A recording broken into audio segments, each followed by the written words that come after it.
Good morning student. Adarsh Vidya Bharati online class में आपका स्वागत है। आज हम लोग हिस्ट्री का पार्ट 3 पढ़ेंगे, जिसमें आपको पढ़ना है हड़प्पा सभ्यता।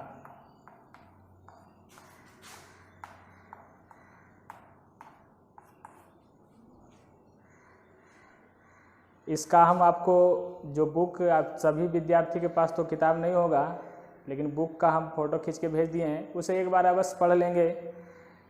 उसमें जो डाउट होगा वो हमारे व्हाट्सएप पर भेजेंगे। चलिए शुरुआत करते हैं हड़प्पा सभ्यता। इसके पहले आपको बताया गया था, जो आप पार्ट 1 में पढ़े थे, आदि मानव के बारे में, उनके जीवन के बारे में, यानी शुरुआत में वो कैसे रहते थे, क्या खाते थे, उनका जीवन कितने संघर्षों से भरा हुआ था, और जब उन कुछ मूलभूत आविष्कार जब हो गया तो उनके जीवन में चेंजिंग हो गया। जैसे उसने सबसे पहले आग की खोज किया, तो आग की खोज से ही आपने जाना होगा कि उनके जीवन में बहुत से जीने के तरीके बदल गए। यानी कि जो कच्चा मांस खाते थे वो अब आग में भून कर खाने लगे, और वो जंगली जानवरों से बचने के लिए, यानी उनका जो प्राकृतिक आवास था, यानी शुरुआत में आदि मानव के बारे में बताया गया था कि वो पेड़ों पे रहते थे, कंदराओं में रहते थे, गुफाओं में रहते थे। तो उनके गुफाओं के आगे वो क्या करते थे, आग जलाकर रहते, ताकि उनसे जंगली जानवरों से बचाव हो। फिर उसने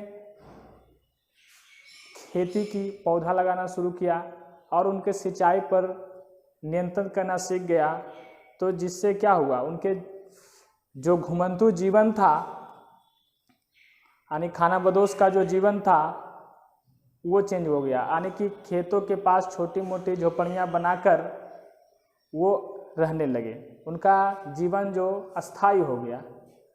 मानव को अपने भोजन के लिए एक जगह से दूसरी जगह जाने की जरूरत ना हुई, और उसने अपने घुमंतू जीवन छोड़ दिया और अस्थायी रूप से रहने लगे। जब अनेक परिवार एक समूह बनाकर एक स्थान में बस गए, और वो समूह गांव का केंद्र बन गया। क्या हुआ, गांव का केंद्र बन गया। धीरे धीरे ये शहर में बसते चले गए और नगर में बस गए। और जब उनका भोजन एक स्थान पर प्राप्त होने लगे, तो उन्हें कुछ खाली समय भी मिलने लगा, और खाली समय में अपने अंदर की जो प्रतिभा थी उसमें अंकुर फूटा। यानी वो सिलाई, कढ़ाई, बुनाई इत्यादि करने लगे, और उनसे वो एक खाद्यान्न के बदले एक दूसरे व्यक्तियों से आदान प्रदान करने लगे। इस वस्तु को, आदान प्रदान को कहते हैं क्या, वस्तु विनिमय। क्या कहा जाता है, वस्तु विनिमय। और यही आदि मानव जो गांव, शहर, नगर में बस गए, ठीक उसी तरह से लगभग 5000 वर्ष पहले 2 शहर खोजा गया सिंधु नदी घाटी के किनारे। यानी सिंधु नदी घाटी के किनारे 2 शहर को खोजा गया। वो थे मुख्य रूप से हड़प्पा और मोहनजोदड़ो। हड़प्पा और मोहनजोदड़ो। हड़प्पा सभ्यता भारत की सबसे प्राचीन सभ्यता है। जिस समय पूरे वर्ल्ड में और भी सभ्यताएं फल फूल रही थी, उसी प्रकार हमारे भारत में भी हड़प्पा सभ्यता का विकास हुआ है। सिंधु नदी घाटी के किनारे स्थित होने के कारण इसे सिंधु घाटी की सभ्यता कहा जाता है। सिंधु नदी घाटी के किनारे स्थित होने के कारण इसे सिंधु घाटी की सभ्यता कहा जाता है। सिंधु घाटी सभ्यता में 2 प्रमुख शहर खोजे गए, लगभग इनका जो समय है 2500 ईस्वी से लेकर के 1750 ईस्वी तक हड़प्पा और मोहनजोदड़ो 2 शहर खोजे गए। यानी हड़प्पा और मोहनजोदड़ो दोनों एक दूसरे से 483 किलोमीटर की दूरी पर स्थित है। अब इनका आप जानेंगे कि खोज कैसे हुआ। उस समय पंजाब के यानी आप उत्तर भारत में यानी इनका जो आप चौहद्दी जानेंगे, चौहद्दी के बारे में बताएंगे, उत्तर दक्षिण पूर्व पश्चिम। चलिए आइए देखते हैं। सिंधु घाटी सभ्यता में 2 प्रमुख शहर खोजे गए, हड़प्पा और मोहनजोदड़ो। ये दोनों एक दूसरे से 483 किलोमीटर की दूरी पर स्थित थे। उस समय इसकी खोज कैसे हुई, इसके बारे में हम लोग खोज और दायरा। पंजाब के सिंध इलाके में उस समय रेलवे लाइन बिछाई जाने लगी। आपको बताते हैं फिगर में, ये भारत का उत्तरी क्षेत्र है और इस समय पंजाब के इलाके में रेलवे लाइन बिछाई जाने लगी। तो रेलवे लाइन बिछाई जब जाने लगी तो उस समय जो वहाँ काम कर रहे मजदूर और ठेकेदार, रेलवे लाइन जब बिछाई जाए तो उनको ईंट और पत्थरों की आवश्यकता हुई। तो उस समय ईंट और पत्थर खुदाई करने से यहाँ जहाँ तहाँ से उनको उपलब्ध हो जाते थे, लेकिन किसी ने ये जानने की कोशिश नहीं किया कि आखिर ये ईंट और पत्थर कहाँ से आ रहे हैं। तो रेलवे के ठेकेदारों और मजदूरों ने इस तरह से आपस में जब चर्चा हुई तो ये बात लोगों में फैल गई। तो उस समय क्या हुआ, भारतीय पुरातात्विक सर्वेक्षण यानी जो पुरातत्व यानी जो अवशेष यानी धरती के अंदर से जो मिले हैं अवशेष, वैसे पुरातत्व कहते हैं। पुरातत्व विभाग का जो एक विभाग होता है भारतीय पुरातात्विक, जिसको कहते हैं आर्कियोलॉजी सर्वे ऑफ इंडिया, तो उन्होंने यहाँ उस समय एक थे डॉक्टर जॉन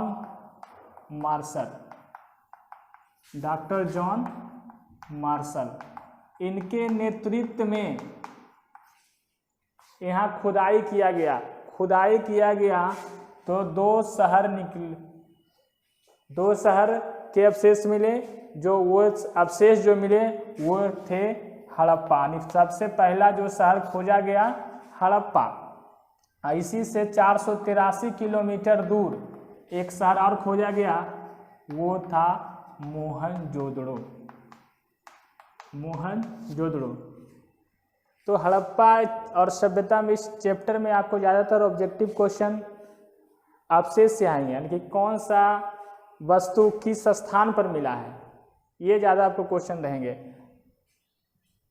हड़प्पा और मोहनजोदड़ो दोनों एक दूसरे से 483 किलोमीटर की दूरी पर स्थित थे। यानी सबसे पहला नगरीय सभ्यता, जिसको नगरीय शहरी, यानी सबसे पहला जो खोजा गया शहर है वो हड़प्पा है, हड़प्पा सभ्यता। हड़प्पा और मोहनजोदड़ो दोनों को कहते हैं क्या, सिंधु घाटी की सभ्यता। सिंधु घाटी की सभ्यता क्यों कहा जाता है, क्योंकि ये सिंधु नदी के किनारे स्थित है। सिंधु नदी के किनारे भारत से होते हुए ये पाकिस्तान से होकर बहती है। इसी के किनारे 2 शहर थे, हड़प्पा और मोहनजोदड़ो। हड़प्पा की खोज दयाराम साहनी ने 1921 ईस्वी में किया था। मोहनजोदड़ो की खोज राखल दास बनर्जी ने 1922 ईस्वी में किया था। नदी पूछेगा किस नदी किनारे, तो हड़प्पा नदी, हड़प्पा रावी नदी और मोहनजोदड़ो सिंधु नदी के किनारे स्थित है।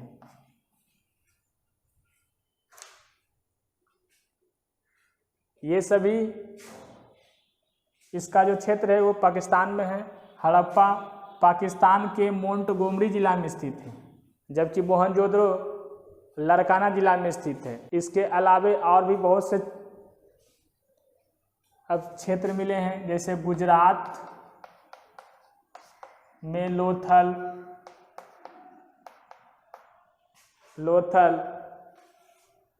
सुटकोटदा, धौलावीरा, राजस्थान में कालीबंगा और हरियाणा में भिवानी और बहुत से जगहों को खोजा गया है।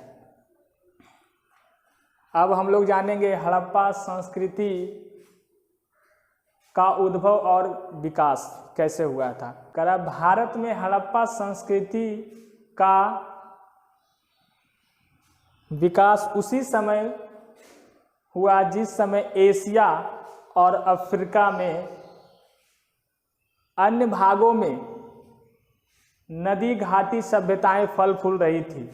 जैसे भारत की ये सबसे प्राचीन सभ्यता है। जिस समय एशिया महादेश में और भी सभ्यताएं फल फूल रही थी, उसी समय भारत में भी सिंधु नदी के किनारे सिंधु घाटी सभ्यता का विकास हुआ। और भी बहुत, जैसे मिस्र की सभ्यता, नील नदी के किनारे,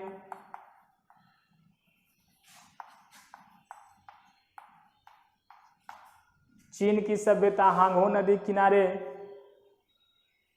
और इराक की सभ्यता टिग्रिस नदी किनारे, और ठीक उसी प्रकार सिंधु नदी के किनारे सिंधु घाटी सभ्यता फल फूल रही थी।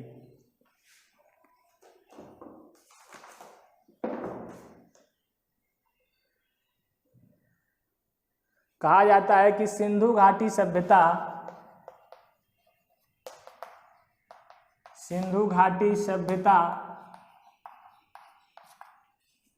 आज से लगभग 47 वर्ष पहले शुरू हुआ है। 4700 वर्ष पहले शुरू हुआ। इतिहासकारों ने इसका सर्वमान्य काल बताया है 2500 ईस्वी से 1750 ईस्वी तक हड़प्पा सभ्यता का काल माना जाता है। हड़प्पा संस्कृति के निर्माता इतिहासकार अभी तक ये नहीं पता लगा चुके हैं कि आखिर में जो हड़प्पा सभ्यता के, सिंधु घाटी सभ्यता के मेन निर्माता कौन है। लोगों का कहना है कि ये आर्य लोग इनके निर्माता है, लेकिन किन्हीं को कहना है कि इनके निर्माता द्रविड़ थे, क्योंकि इस सभ्यता का जो लिपि मिला है वो भाव चित्रात्मक में है। अभी तक कोई पढ़ नहीं पाया है, कोई पढ़ नहीं सका, कोई इतिहासकार अभी तक नहीं पढ़ सका। इसलिए सही जानकारी किन्हीं के पास नहीं है कि इनका वास्तविक निर्माता कौन है। चलिए अब जानते हैं हड़प्पा और मोहनजोदड़ो की नगर योजना, यानी कि इनकी नगर योजना यानी कैसी थी। ये जो शहर बसा हुआ था कैसे बसा हुआ था। सिंधु घाटी के लोग महान भवन निर्माता थे। उन लोगों ने शहर बनाए और उसमें स्वस्थ जीवन जीते थे। सिंधु घाटी शहर आधुनिक शहरों की तरह सुनियोजित था, यानी सुंदर ढंग से बना हुआ था। दोनों शहर एक ही शैली में बने थे, हड़प्पा और मोहनजोदड़ो। अब हम लोग जानेंगे हड़प्पा और मोहनजोदड़ो की नगर योजना। कहा जाता है कि सिंधु नदी घाटी के जो लोग थे वो महान भवन निर्माता थे। उन लोगों ने शहर बनाए और उसमें स्वस्थ जीवन जीते थे। उनका जो हड़प्पा और मोहनजोदड़ो की खुदाई में जो मिला जो अवशेष है, उनसे पता चलता था कि वो लोग एक महान भवन निर्माता थे। हड़प्पा और मोहनजोदड़ो जो शहर मिले वो चारों ओर से ऊंची ऊंची दीवारों से घिरा हुआ था। और चौड़ी और सीधी गलियां थी। मुख्य गली जो होती थी वो 10 मीटर चौड़ी होती थी। मुख्य गली जो होती थी 10 मीटर चौड़ी थी। सभी गलियां पूरब से पश्चिम और उत्तर से दक्षिण की ओर सीधी बनी थी। समकोण पर एक दूसरे को काटती थी। समकोण कहने का मतलब ऐसे, समकोण पर एक दूसरे पर काटती थी। नगर निर्माण और उनकी योजना से उनके ज्ञान का स्पष्ट होता है कि वे हड़प्पा सभ्यता और मोहनजोदड़ो सभ्यता जो थी एक नगरीय सभ्यता थी। वो वहाँ के जो लोग थे एक महान भवन निर्माता थे। चलिए इसके बाद आज हम लोग आज का क्लास यहीं पर समाप्त करते हैं। अगले क्लास में हम लोग इसके हड़प्पा सभ्यता के सामाजिक जीवन, व्यापार, कला, वस्त्र, भोजन, रहन सहन के बारे में जानेंगे। उनका जनजीवन कैसा था, वे लोग किस तरह के जीवन और कौन कौन से अवशेष किस जगहों से प्राप्त हुए हैं, और कुछ प्रमुख स्थानों के बारे में भी पढ़ेंगे। जैसे लोथल, गुजरात में जो लोथल है, लोथल में क्या मिला है, राजस्थान में कालीबंगा, हरियाणा में भिवानी, धौलावीरा इत्यादि की जगहों के बारे में जो इम्पोर्टेंट है उन जगहों के बारे में भी जानेंगे। धन्यवाद।